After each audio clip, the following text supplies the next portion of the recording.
ನಮಸ್ಕಾರ.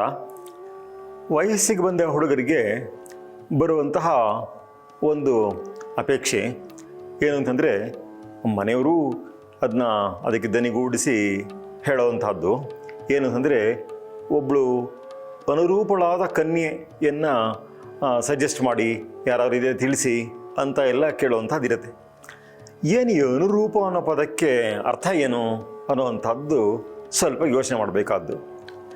ಅನುರೂಪ ಅಂದರೆ ಸರಿಯಾದ ಅರ್ಥ ಏನು ಅಂತ ಹೇಳಿದ್ರೆ, ತನ್ನ ರೂಪ ಏನಿದೆಯೋ ಅದಕ್ಕೆ ಅನುಗುಣವಾದಂತಹ ರೂಪ ಇದ್ದರೆ ಅದನ್ನು ಅನುರೂಪ ಅಂತ ಕರೆಯೋದು. ಅಂದರೆ ತನ್ನದೇ ಕೋತಿ ಆಗಿದ್ದರೆ ಕೋತಿ ಮೂತಿ ಇರೋವಂತಹ ಹೆಂಡತಿನೇ ಬೇಕು ಅಂತ ಅವನು ಹುಡುಕ್ತಾ ಇದ್ದಾನೆ ಅಂತ ಅರ್ಥ ಆಗುತ್ತೆ. ಆದ್ದರಿಂದ ಅನುರೂಪ ಅನ್ನೋ ಪದಾನ ತುಂಬ ಸ್ವರೂಪಿಯಾದಂಥವಳು ಅನ್ನೋ ಅರ್ಥದಲ್ಲಿ ತಗೊಳ್ಬೇಕಾಗಿಲ್ಲ. ಅದರ ಕರೆಕ್ಟ್ ಆಗಿರೋ ಅರ್ಥ ಏನು ಅಂತ ಹೇಳಿದ್ರೆ, ತಾನು ಹೇಗಿದ್ದೀನೋ ಅದಕ್ಕೆ ಹೊಂದುವಂತಹದ್ದು ಅನ್ನುವಂಥದ್ದು. ತಾನು ತುಂಬ ವಿದ್ಯಾವಂತನಾಗಿದ್ದರೆ ವಿದ್ಯಾವತಿಯಾಗಿರೋವಂಥವಳು ಬೇಕು ಅಂತ ಅಪೇಕ್ಷೆ ಪಡೋದು ಸಹಜವೇ. ಆದರೆ ತಾನೇ ಹೆಚ್ಚು ಏನೂ ಓದಿಲ್ದೇನೆ, ತಾನೇ ಬಡವನಾಗಿದ್ದು ನನಗೆ ತುಂಬ ಸುಂದರಿಯಾದ ವಿದ್ಯಾವತಿಯಾದ ಸಹಕಾರಿಯಾದಂಥ ಹುಡುಗಿ ಬೇಕು ಅಂತೆಲ್ಲ ಅಪೇಕ್ಷೆ ಪಟ್ಟರೆ ಅದನ್ನು ಅನುರೂಪ ಅಂತ ಅನಿಸ್ಕೊಳ್ಳಲ್ಲ. ನಮ್ಗೆ ಇಂಥದ್ದೇ ಬೇಕು ಅಂತ ಕೇಳೋದು ಬೇರೆ ಪ್ರಶ್ನೆ. ಆದರೆ ಎಂಥ ಹೆಂಡತಿ ಬೇಕು ಅನ್ನುವಂತಹದ್ದನ್ನು ಯೋಚನೆ ಮಾಡುವಂಥದ್ದಿದೆ. ಇಂಗ್ಲೀಷ್ನಲ್ಲಿ ಸ್ವಲ್ಪ ಲಘುವಾಗಿ ಮಾತಾಡುವಂಥದ್ದು ಒಂದು ಉಕ್ತಿ ಇದೆ. ಏನು ಅಂತ ಹೇಳಿದ್ರೆ, A wife is for 3 L's ಅಂತ, 3 L'ಗಳಂತೆ. ಏನಪ್ಪ ಅಂತ ಹೇಳಿದ್ರೆ, ಒಂದು ಲಂಚ್, ಲಾಂಡ್ರಿ ಆ್ಯಂಡ್ ಲವ್ ಅಂತಂದ್ಬಿಟ್ಟು ಈ 3ಕ್ಕೋಸ್ಕರವಾಗಿ ಬೇಕಂತೆ ಹೆಂಡತಿ ಅನ್ನೋಂಥವಳು. ಲಂಚ್ ಅಂದರೆ ಅಡುಗೆ ಮಾಡಿ ಹಾಕುವಂಥದ್ದು, ಲಾಂಡ್ರಿ ಅಂದರೆ ಬಟ್ಟೆ ಇಸ್ತ್ರಿ ಮಾಡಿಕೊಡುವಂಥದ್ದು, ಮತ್ತು ಲವ್ ಅಂತ ಅಂದ್ಬಿಟ್ಟು ಸಂಗಾತಿಯಾಗಿ ಇರೋವಂಥದ್ದು ಅಂದ್ಬಿಟ್ಟು ಈ 3ಕ್ಕೋಸ್ಕರವಾಗಿ ಬೇಕು ಅಂತಂದ್ಬಿಟ್ಟು ಹೇಳೋವಂಥದ್ದು. ಆದರೆ ಸಂಸ್ಕೃತದಲ್ಲಿ ಈ 3 L ಸಾಲದು, 5 L ಬೇಕು ಅಂತ, ಪಂಚಲಕಾರಗಳು ಬೇಕು ಅಂತ ಹೇಳುವಂಥ ಒಂದು ಮಾತಿದೆ ನೋಡಿ. ಈ 5 ಲಕಾರಗಳು ಇರುವಂತಹ ಹೆಂಡತಿ ಸಿಕ್ಕಿದ್ರೆ ಅದು ತುಂಬ ಭಾಗ್ಯ ಅಂತಂದ್ಬಿಟ್ಟು. ಏನು ಹೆಂಗಿರಬೇಕು ಹೆಂಡತಿ ಅಂತ ಕೇಳಿದ್ರೆ, ಅನುಕೂಲಾಂ ವಿಮಲಾಂಗೀಂ ಕುಲಜಾಂ ಕುಶಲಾಂ ಸುಶೀಲ ಸಂಪನ್ನಾಂ ಪಂಚಲಕಾರಾಂ ಭಾರ್ಯಾಂ ಪುರುಷ ಪುಣ್ಯೋದಯ ಲಭತೆ ಅಂತಂದ್ಬಿಟ್ಟುತ್ತೆ. ಈ 5 ಲಕಾರಗಳಿರುವಂತಹ ಹೆಂಡತಿ ಸಿಗಬೇಕು ಅಂದರೆ ತುಂಬ ಪುಣ್ಯ ಮಾಡಿರಬೇಕು ಅಂತಂದ್ಬಿಟ್ಟು. ಏನದು ಅಂದರೆ, ನಂಬರ್ 1 ಅನುಕೂಲಾಂ. ಪ್ರತಿಕೂಲ ಅಂದರೆ ಉಲ್ಟಾ, ನಾವು ಹೇಳಿದ್ದಕ್ಕೆಲ್ಲ ಉಲ್ಟಾ ಹೇಳೋವಂಥದ್ದು, ಜಗಳ ಮಾಡೋವಂಥದ್ದು, ಈ ಥರದ್ದು ಆಗೋಗ್ಬಿಟ್ರೆ ಸಾಕಪ್ಪ ಸಾಕು, ಯಾಕಾರೋ ಮದುವೆ ಮಾಡಿಕೊಂಡು ಹಾಗೆ ಇರ್ಬೋದಾಗಿತ್ತು ಅಂತೆಲ್ಲ ಅನಿಸ್ಬಿಡುವಂತಹ ಸನ್ನಿವೇಶ ಆಗೋಗ್ಬಿಡುತ್ತೆ. ಆದ್ದರಿಂದ ಫಸ್ಟ್ ಕಂಡೀಷನು, ಫಸ್ಟ್ ಕ್ವಾಲಿಫಿಕೇಷನು ಏನಪ್ಪ ಅಂದರೆ ಅನುಕೂಲ. ತಾನೇನಾದ್ರು ಹೇಳಿದ್ರೆ ಅದಕ್ಕೆ ಸಾಧಕ ಬಾಧಕಗಳನ್ನು ಯೋಚನೆ ಮಾಡಿ, ಇಲ್ಲ ಹೀಗೆ ಮಾಡೋದು ವಾಸಿ ಅಲ್ವಾ ಅನ್ನುವಂತಹ ಮೃದುವಾದ ರೀತಿಯಲ್ಲಿ ಒಂದು ಸಲಹೆಯನ್ನು ಕೊಟ್ಟು ಸರಿಯಾದ ರೀತಿಯಲ್ಲಿ ಒಯ್ಯುವಂಥದ್ದಾದ ಪಕ್ಷದಲ್ಲಿ ತುಂಬ ಚೆನ್ನಾಗಿ ಸಂಸಾರ ಚೆನ್ನಾಗಿ ನಡ್ಕೊಂಡು ಹೋಗುತ್ತೆ. ಫಸ್ಟ್ ಥಿಂಗ್ ಅನುಕೂಲಾಂ, ಅಲ್ಲೊಂದು ಲಾಭ ಅಂತಲ್ವಾ ಅದೊಂದು. ನೆಕ್ಸ್ಟ್ ವಿಮಲಾಂಗಿ, ಅದು ಎಲ್ಲರೂ ಅಪೇಕ್ಷೆ ಪಡುವಂಥದ್ದು, ನೋಡೋಕ್ಕೆ ಚೆನ್ನಾಗಿರಬೇಕು ಅಂತಂದ್ಬಿಟ್ಟು. ಇದರಲ್ಲಿ ಹೇಳುವಂಥದ್ದು ಮುಖ್ಯವಾಗಿ ಯಾವುದರ ಅಂಗದಲ್ಲೂ ದೋಷಗಳಿರಬಾರ್ದು ಅಂತಂದ್ಬಿಟ್ಟು, ನೋಡೋಕ್ಕೆ ತುಂಬ ಚೆನ್ನಾಗಿ ಕಾಣಿಸ್ಬೇಕು ಅನ್ನೋದು ಒಂದು ಅಂಶ. ಆದರೆ ಅದಕ್ಕಿಂತ ಹೆಚ್ಚಾಗಿ ಆರೋಗ್ಯವಾಗಿರುವಂಥದ್ದು, ಸರಿ ಅದರಲ್ಲಿ ಏನೋ ದೋಷಗಳು ಸೇರ್ಕೊಂಡು ಇಲ್ಲದೆ ಇರುವಂಥದ್ದು, ಈ ರೀತಿ ಇದ್ದ ಪಕ್ಷದಲ್ಲಿ ತುಂಬ ಚೆನ್ನಾಗಿರುತ್ತೆ. ಎಷ್ಟೋ ಸಂದರ್ಭದಲ್ಲಿ ತುಂಬ ಸುಂದರಿ ಆದರೆ ಸ್ವಲ್ಪ ಕಿವುಡು, ಈ ಥರದ್ದು ಏನೋ ಆಗೋಗ್ಬಿಟ್ರೆ ಅದೊಂದು ಹಿಂಸೆ ಅದು. ಆದ್ದರಿಂದ ವಿಮಲಾಂಗಿ ಆಗಿರುವಂಥದ್ದು. ಕುಲಜಾಂ, ಸತ್ಕುಲ ಪ್ರಸೂತಿಯಾಗಿರಬೇಕು. ಹಾಗಿದ್ದ ಪಕ್ಷದಲ್ಲಿ ಅವಳು ಸತ್ಸಂಸ್ಕಾರ ಯುತಳಾಗಿರ್ತಾಳೆ. ಗಂಡ ಒಂದು ವೇಳೆ ತಪ್ಪು ಮಾಡಿದ್ರು ಕೂಡ ಸರಿಯಾದ ದಾರಿಗೆ ಕರ್ಕೊಂಡು ಹೋಗುವಂಥವಳು ಆಗಿರ್ತಾಳೆ. ಆದ್ದರಿಂದ ಒಳ್ಳೆ ವಂಶವನ್ನು ನೋಡಿ ತರಬೇಕು ಕನ್ಯೆಯನ್ನು ಅಂತಂದ್ಬಿಟ್ಟು ಹೇಳುವಂತಹ ಹಿರಿಯರ ಮಾತು ಒಂದು ಇದ್ದೇ ಇದೆ. ಮತ್ತು ಕೆಲವು ಸಲ ಇದೆಲ್ಲ ಇದ್ರೂ ಒಂದು ಕಾರ್ಯದಲ್ಲಿ ಒಂದು ಎಫಿಷಿಯನ್ಸಿ ಬರದೆ ಹೋಗ್ಬಿಟ್ರೆ, ಏನಪ್ಪ ಒಂದೊಂದನ್ನು 4 ಸಲ ಹೇಳಬೇಕು, ಹೇಳಿಕೊಟ್ರೂ ಕಲ್ತ್ಕೊಳ್ಳಲ್ಲ, ತಿಳ್ಕೊಳ್ಳಲ್ಲ ಅನ್ನೋ ಥರದ್ದಾಗ್ಬಿಟ್ರೆ ಬಹಳ ಕಷ್ಟ. ಕುಶಲಾಂ, ಎಲ್ಲದೊಂದು ಲಾಭ ಅಂತಲ್ವಾ, ಕುಶಲಳಾಗಿರಬೇಕು. ಕಾರ್ಯದಲ್ಲಿ ಒಂದು ದಕ್ಷತೆ ಇರಬೇಕು, ಒಂದು ಸಾಮರ್ಥ್ಯ ಇರಬೇಕು, ಹೇಳಿದ್ದನ್ನು ಗ್ರಹಿಸಿ ಅದನ್ನು ಮಾಡಬಿಡುವಂಥದ್ದು ಸಾಮರ್ಥ್ಯ ಇರಬೇಕು. ತನ್ನ ಸ್ವಂತ ಬುದ್ಧಿಯಿಂದಲೇ ಗಂಡನಿಗಿಂತಲೂ ಚೆನ್ನಾಗಿ ಮಾಡುವಂಥವ್ರು ಬೇಕಾದ ಜನ ಇರ್ತಾರೆ, ಅಂಥವ್ರು ಇರಬೇಕು.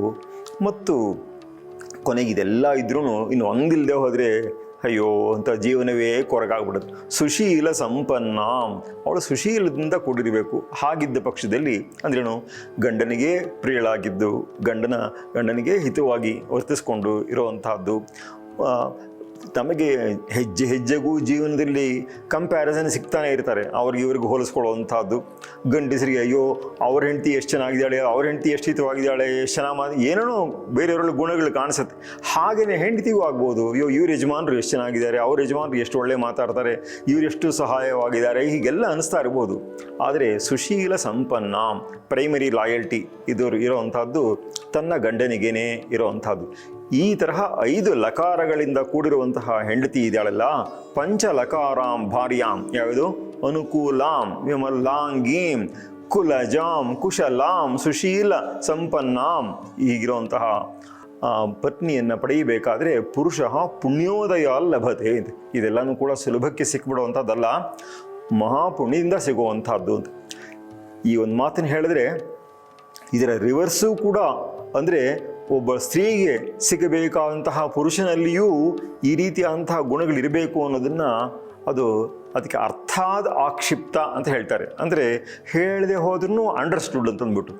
ಆದ್ದರಿಂದ ಇದು ಪುರುಷನಿಗೆ ಸ್ತ್ರೀಯಲ್ಲಿ ಈ ಗುಣಗಳ ಅಪೇಕ್ಷೆ ಯಾವ ರೀತಿ ಇರುತ್ತೋ ಹಾಗೆ ಸ್ತ್ರೀಗೂ ಕೂಡ ಇದೇ ರೀತಿಯಾದಂತಹ ಗುಣಗಳು ಪುರುಷನಲ್ಲಿರಬೇಕು ಅಂತ ಅನಿಸುವಂಥದ್ದನ್ನು ಬಹಳ ಸಹಜವೇನೆ. ತನ್ನಲ್ಲಿ ಏನೇನು ಗುಣಗಳಿದೆಯೋ ಅಂತಹ ಗುಣಗಳನ್ನೇ ಹೊಂದಿರುವಂತಹ ಒಬ್ಬಳು ವ್ಯಕ್ತಿ ಜೊತೆಗಾರ್ತಿಯಾಗಿ ಸಿಗುವಂತಹದ್ದು ಅದು ತಾನೇ ಅನುರೂಪತೆ.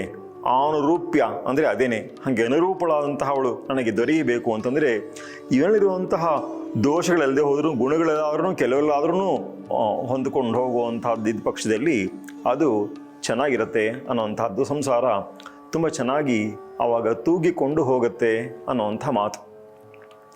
ಶ್ರೀರಂಗ ಮಹಾಗುರುಗಳು ನಾರಿಯ ಪಾತ್ರವನ್ನು ಹೇಳ್ತಾ ಒಂದು ಶಬ್ದ ಚಮತ್ಕಾರದೊಂದಿಗೆ ಒಂದು ಮಾತನ್ನು ಹೇಳ್ತಾರೆ. ಏನಂತ ಹೇಳಿದ್ರೆ, ಲಕ್ಷ್ಯವನ್ನು ಭೇದಿಸಲು ನಾರಿ ಇಲ್ಲದೆ ಸಾಧ್ಯವೇ ಇಲ್ಲ ಅಂತಂದ್ಬಿಟ್ಟು. ಇದು ಆರ್ಚರಿ, ಬಿಲ್ಲು ವಿದ್ಯೆ, ಅದರ ಒಂದು ಅನಾಲಜಿ, ಅಂದರೆ ಅದರ ಒಂದು ಉಪಮಾನ, ಆ ಹೋಲಿಕೆಯನ್ನು ತೆಗೆದುಕೊಂಡು ಹೇಳುವಂತಹ ಉಪನಿಷತ್ತಿನ ಮಾತು ಒಂದಿದೆ. ಅದೇನಪ್ಪ ಅಂದರೆ, ನೋಡಿ ನಾನು ನಿಮಗೆ ಹೊಸ ಬಿಲ್ಲು ಹೊಸ ಬಾಣ ಅದರ ವಿಷಯ ಹೇಳ್ತೀನಿ ನಾನು. ಇದು ಆತ್ಮ ಸಾಧನೆಗೆ ಬೇಕಾಗುವಂತಹದ್ದು. ಈ ಬಿಲ್ಲು ಬಾಣಗಳ ಬಗ್ಗೆ, ಈ ಬಿಲ್ ವಿದ್ಯೆ ಬಗ್ಗೆ ತಿಳ್ಕೊಳ್ಳಿ ಅಂತಂದ್ಬಿಟ್ಟು ಅಂತ. ಏನು ಬಿಲ್ ಏನು ಅಂತಂದರೆ, ಪ್ರಣವೋ ಧನುಹು, ಓಂಕಾರವೇ ಬಿಲ್ಲು. ನಾವು ಓಂ ಅಂತ ಬರೆಯುವಂತಹದ್ದನ್ನು ನೋಡಿದ್ರೆ ಆ ಶೇಪಲ್ಲೇ ಅದೇನೋ ಒಳ್ಳೆ ಬಿಲ್ಲಿನ ಶೇಪ್ ಇದ್ದಂಗೆ ಕಾಣಿಸುತ್ತಲ್ವಾ. ಆದ್ದರಿಂದ ಅದು ಕೂಡ ಪ್ರಣವ ಅನ್ನುವಂಥದ್ದೇನೆ, ಓಂಕಾರವೇ ಅದು ಧನುಸ್ಸು. ಶರೋ ಹ್ಯಾತ್ಮ, ತನ್ನ ಆತ್ಮ ಅನ್ನೋದು ಏನಿದೆಯೋ ಅದೇನೇ ಬಾಣ, ಅದೇ ಹೋಗಿ ಹೊಡಬೇಕಾದಂಥದ್ದು. ಹಾಗಾದರೆ ಈ ಬಿಲ್ಲು ಬಾಣ 2 ವಿಷಯ ಆಯಿತು. ಹಾಗಾದರೆ ಲಕ್ಷ್ಯ, ಒಂದು ಟಾರ್ಗೆಟ್, ಗುರಿ, ಅದು ಯಾವುದು ಅಂದರೆ ಬ್ರಹ್ಮತಲ್ ಲಕ್ಷ್ಯ ಮುಚ್ಯತೆ, ಬ್ರಹ್ಮವೇ ಲಕ್ಷ್ಯ. ಅಪ್ರಮತ್ತೇನ ವೇದ್ದವ್ಯಂ, ಬಿಲ್ಲು ಬಿಡಬೇಕಾದ್ರೆ, ಬಾಣವನ್ನು ಬಿಡಬೇಕಾದ್ರೆ ಹೇಗಿರಬೇಕದು? ತುಂಬ ಎಚ್ಚರವಾಗಿ ಆ ಬಿಲ್ಲು ಬಾಣವನ್ನು ಸಂಧಾನ ಮಾಡಿ ಅದರ ಆ್ಯಂಗಲು, ಪೊಸಿಷನು, ಡೈರೆಕ್ಷನ್ ಎಲ್ಲ ಕರೆಕ್ಟಾಗಿ ಫಿಕ್ಸ್ ಮಾಡ್ಕೊಳ್ಬೇಕಲ್ಲ. ಆ ಸಂದರ್ಭದಲ್ಲಿ ಬಹಳ ಜಾಣ್ಮೆಯಿಂದ, ಬಹಳ ಎಚ್ಚರದಿಂದ, ಇನ್ಯಾವುದರ ಕಡೆಗೂ ಗಮನ ಕೊಡದೇನೆ ಲಕ್ಷ್ಯದ ಒಂದರ ಕಡೆಗೆ ಮಾತ್ರ ಮನಸ್ಸನ್ನು ಕೊಟ್ಟು ಬಾಣ ಪ್ರಯೋಗ ಮಾಡಬೇಕಂಥದ್ದು. ಅದನ್ನು ಸಂಸ್ಕೃತದಲ್ಲಿ ಅಪ್ರಮತ್ತೇನ ವೇದ್ದವ್ಯಂ ಅಂತ ಹೇಳ್ತೇವೆ. ಅಪ್ರಮತ್ತನಾಗಿ ಅಂದರೆ ಪ್ರಮಾದವಿಲ್ಲದೆ ಅಂತಂದ್ಬಿಟ್ಟು, ಅಂದರೆ ಎಚ್ಚರವಾಗಿ ಅದನ್ನು ವೇದ್ದವ್ಯಂ ಅಂದರೆ ಆ ಲಕ್ಷ್ಯವನ್ನು ವೇಧಿಸಬೇಕು ಅಂತಂದ್ಬಿಟ್ಟು. ಮತ್ತು ಶರವತ್ ತನ್ಮಯೋ ಭವೇತ್ ಅಂತ, ಬಾಣದ ಹಾಗೆ ತಾನೇ ಆಗೋಗ್ಬಿಡ್ಬೇಕು, ತಾನೇ ಬಾಣ ಆಗೋಗ್ಬಿಡ್ಬೇಕು, ಆ ತನ್ಮಯತೆ ಬರಬೇಕು ಅಂತಂದ್ಬಿಟ್ಟು. ಇಷ್ಟೆಲ್ಲ ಆದರೆ ಬ್ರಹ್ಮವೆಂಬ ಲಕ್ಷ್ಯದ ಭೇದನವಾಗತ್ತೆ ಅನ್ನುವಂತಹದ್ದು. ಇದು ಸಾಧಾರಣವಾದ ಲೌಕಿಕ ಜೀವನಕ್ಕಾಗಲಿ ಈ ರೀತಿಯಾದಂತಹ ಆತ್ಮ ಸಾಧನೆಗಾಗಲಿ ಬೇಕಾದಂಥ ಇನ್ನೊಂದು ಅಂಶ, ಉಪನಿಷತ್ತಲ್ಲಿ ಒಂದು ರೀತಿಯಲ್ಲಿ ಹೇಳಿಲ್ಲದೇ ಇರುವಂಥ ಅಂಶ, ಅದನ್ನು ಶ್ರೀರಂಗ ಮಹಾಗುರುಗಳಲ್ಲಿ ಸೂಚನೆ ಕೊಟ್ಟಿರುವಂಥದ್ದು. ಏನಂತ ಹೇಳಿದ್ರೆ, ನಾವು ಬಿಲ್ಲು ಅಂತ ಹೇಳಿದ್ವಿ, ಬಾಣ ಅಂತ ಹೇಳಿದ್ವಿ, ಲಕ್ಷ್ಯ ಅಂತ ಹೇಳಿದ್ವಿ, ಎಲ್ಲ ಹೇಳಿದ್ವಿ. ಬಿಲ್ಲಿಗೆ ಒಂದು ಇಂಪಾರ್ಟೆಂಟ್ ಕಾಂಪೋನೆಂಟ್ ಇದೆ, ಅದೇನಂದ್ರೆ ಆ ಹಗ್ಗ, ಆ ನಾಣು, ಅದು ತಾನೇ ಅದರ ಬಲದ ಮೇಲೆ ತಾನೇ ಬಿಡೋದು ಬಾಣವನ್ನು. ಅದಕ್ಕೆ ಸಂಸ್ಕೃತದಲ್ಲಿ ನಾರಿ ಅಂತ ಹೇಳ್ತಾರೆ, ನಾರು ಅಥವಾ ನಾರಿ ಅಂತ ಹೇಳ್ತಾರೆ. ಅದಕ್ಕೆ ಶ್ರೀರಂಗ ಮಹಾಗುರುಗಳು ಹೇಳುವಂತಹ ಮಾತು, ಲಕ್ಷ್ಯವನ್ನು ಭೇದಿಸಲು ನಾರಿ ಇಲ್ಲದೆ ಸಾಧ್ಯವಿಲ್ಲ ಅಂತಂದ್ಬಿಟ್ಟು. ಅದಿದ್ರೇ ನಮಗೆ ಬರೀ ಬಿಲ್ ಕೊಟ್ಬಿಟ್ಟು ಬಾಣ ಕೊಟ್ಬಿಟ್ಟು ಆ ಹಗ್ಗವನ್ನೇ ಕೊಡದೇನೆ ಬಾಣ ಬಿಡು ಅಂತಂದ್ರೆ ಏನು ಬಿಡೋದು? ಏನು ಬಿಡೋಕ್ಕಾಗಲ್ಲ. ಹಾಗೆ ಸಂಸಾರ ಜೀವನವನ್ನು ನಡೆಸಬೇಕಾದರೂ ಕೂಡ ಆ ನಾರಿಯ ಸಹಾಯ ಬೇಕು ಅಂತ ಹೇಳುವಂತಹ ಆ ಅರ್ಥವೂ ಬರುವ ಹಾಗೆ, ಮತ್ತು ಆತ್ಮ ಸಾಧನೆಗೂ ಕೂಡ ಸಾಮಾನ್ಯವಾಗಿ ಈ ಹೆಂಗಸು ಅನ್ನೋದೇನೆ ಅದೇನೇ ಮನಸ್ಸನ್ನು ಹಾಳು ಮಾಡುವಂಥದ್ದು, ಹೆಣ್ಣೆ ಮಾಯೆ, ಮನುಷ್ಯನ ಸಾಧನೆಯ ಮಾರ್ಗದಿಂದ ತಪ್ಪಿಸುವಂಥವಳೆ ಹೆಣ್ಣು ಅಂತ ಹೇಳಿ ಹೆಣ್ಣನ್ನು ದೂಷಿಸುವಂಥ ಮಾತುಗಳು ಎಷ್ಟೆಷ್ಟೋ ನಾವು ಕೇಳ್ತೀವಿ ಲೋಕದಲ್ಲಿ. ಗಂಡಿಗೆ ಹೆಣ್ಣು ಮಾಯೆ ಅನ್ನೋ ಹಾಗೆ ಹೆಣ್ಣಿಗೆ ಗಂಡು ಮಾಯೆ ಅನ್ನುವಂತಹ ಮಾತುಗಳು ಕೂಡ ಇದೆ. ಅದೆಲ್ಲ ನಿಜವೇನೆ, ಅದು ಸುಳ್ಳು ಅಂತ ಅಲ್ಲ. ಆದರೆ ಏಕ ಲಕ್ಷ್ಯ ಇಬ್ಬರಿಗೂ ಇದ್ದ ಪಕ್ಷದಲ್ಲಿ ಒಬ್ಬ ಸಮಾನ ಮನಸ್ಕಳಾದಂತಹ ಪತ್ನಿ ಇದ್ದರೆ ಅದು ಲೌಕಿಕ ಜೀವನದ ಸಾಧನೆಗೂ ಅತ್ಯುಪಯುಕ್ತ, ಆತ್ಮಜೀವನದ ಸಾಧನೆಗೂ ಅತ್ಯುಪಯುಕ್ತ. ಆತ್ಮಜೀವನದ ಸಾಧನೆ ಅಂತಂದರೆ ಬ್ರಹ್ಮವೆಂಬ ಲಕ್ಷ್ಯದ ಸಾಧನೆ, ಅದನ್ನು ಸಾಧಿಸಬೇಕು. ಅದಕ್ಕೆ ಕೂಡ ನಾರಿಯ ಸಹಾಯ ತುಂಬ ಇದೆ, ಅದರ ಅಪೇಕ್ಷೆ ತುಂಬ ಇದೆ, ಮತ್ತು ಅದರಿಂದ ಸಿಗುವಂತಹ ಸೌಕರ್ಯ ಬಹಳ ಹೆಚ್ಚಾಗಿದೆ ಅನ್ನುವಂತಹ ಮಾತನ್ನು ಧ್ವನಿಸುವುದಕ್ಕೋಸ್ಕರವಾಗಿಯೇ ಲಕ್ಷ್ಯವನ್ನು ಭೇದಿಸಲು ನಾರಿ ಇಲ್ಲದೆ ಸಾಧ್ಯವೇ ಇಲ್ಲ ಅಂತ ಎರಡೂ ಅರ್ಥದಲ್ಲಿ ಇದನ್ನು ಬಳಸಿದ್ದಾರೆ. ಒಂದು ಲೌಕಿಕ ಜೀವನಕ್ಕೂ ಕೂಡ ಬರೀ ಒಂದು ಬಿಲ್ಲಿನ ಯಾರ ಪ್ರಯೋಗ ಮಾಡಬೇಕು, ಬಾಣ ಪ್ರಯೋಗ ಮಾಡಬೇಕು ಅಂತ ಹೇಳಿದ್ರೆ ಆ ಹಗ್ಗ ಅದು ಬೇಕೇ ಬೇಕು, ಅದಿಲ್ಲದೆ ಹೊರ ಸಾಧ್ಯವೇ ಇಲ್ಲ ಅನ್ನೋ ಆ ಅರ್ಥನೂ ಆಗುತ್ತೆ. ಮತ್ತು ಉಪನಿಷತ್ತೇ ಕೊಟ್ಟಿರುವಂತಹ ಈ ಬಿಲ್ ವಿದ್ಯೆಯ ಧನುರ್ವಿದ್ಯೆಯ ಉಪಮಾನ ಏನಿದೆಯೋ ಅದರಲ್ಲಿ ಸಹ ಆ ಹಗ್ಗಕ್ಕೆ ಒಂದು ಪ್ರಧಾನವಾದ ಪಾತ್ರವಿರೋದರಿಂದ ತನ್ನ ಜೊತೆಗಾರ್ತಿ ಯಾರಿದ್ದಾಳೋ ಅವಳು ಆ ಕಾರ್ಯವನ್ನು ಅಂತಂದರೆ ಅದಕ್ಕೆ ಬೇಕಾದ ಬಲವನ್ನು ಕೊಡುವಂಥದ್ದು, ಬಾಣಕ್ಕೆ ಬರುವ ಬಲ ವೇಗ ಎಲ್ಲನೂ ಕೂಡ ಬರೋದೇ ಆ ಹಗ್ಗದಿಂದಾಗಿ. ಆದ್ದರಿಂದ ಅದು ತುಂಬ ಲೂಸ್ ಆಗಿದ್ರೂ ಪ್ರಯೋಜನ ಇಲ್ಲ, ತುಂಬ ಟೈಟ್ ಆಗಿ ಹೋಗ್ಬಿಟ್ರೂ ಪ್ರಯೋಜನ ಇಲ್ಲ. ಅದು ಎಷ್ಟಿರಬೇಕು ಹಾಗಿದ್ದ ಪಕ್ಷದಲ್ಲಿ ಆವಾಗ ಗುರಿಯನ್ನು ಸಾಧನೆ ಮಾಡುವಂಥದ್ದಾಗತ್ತೆ ಅನ್ನೋ ಕಾರಣಕ್ಕೋಸ್ಕರವಾಗಿ ಈ ಮಾತನ್ನು ಹೇಳ್ತಾರೆ. ಸಂಸ್ಕೃತದಲ್ಲಿ ಹೇಳುವಂಥದ್ದು ಉಂಟು, ನಗೃಹಂ ಗೃಹಮಿತ್ಯಾಹು ಗೃಹಿಣಿ ಗೃಹ ಮುಚ್ಯತೆ ಅಂತಂದ್ಬಿಟ್ಟು. ಗೃಹಿಣಿಯನ್ನೇ ಗೃಹ ಅಂತ ಕರೆಯೋದು, ಗೃಹಿಣಿಯನ್ನು ಇಲ್ಲದೆ ಹೋದರೆ ಮನೆ ಕಾಡಿಗೆ ಸಮಾನ ಅಂತ ಹೇಳುವಂತಹ ಮಾತಿದೆ. ಶ್ರೀರಂಗ ಮಹಾಗುರುಗಳು ಇದರ ಬಗ್ಗೆಯೂ ಒಂದು ಮಾತನ್ನು ಹೇಳಿದರು.